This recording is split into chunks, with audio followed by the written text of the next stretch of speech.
سو تمام فرشتوں نے سجدہ کیا مگر ابلیس کہ وہ اکڑ بیٹھا اور کافروں میں ہو گیا۔ اللہ نے فرمایا کہ اے ابلیس، جس شخص کو میں نے اپنے ہاتھوں سے بنایا اس کے آگے سجدہ کرنے سے تجھے کس چیز نے منع کیا؟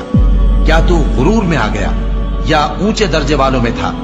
بولا کہ میں اس سے بہتر ہوں کہ تو نے مجھ کو آگ سے پیدا کیا اور اسے مٹی سے بنایا۔ فرمایا بس یہاں سے نکل جا، تو مردود ہے اور تجھ پر قیامت کے دن تک میری لعنت پڑتی رہے گی۔ کہنے لگا کہ میرے پروردگار، اچھا تو مجھے اس روز تک کہ لوگ اٹھائے جائیں مہلت دے۔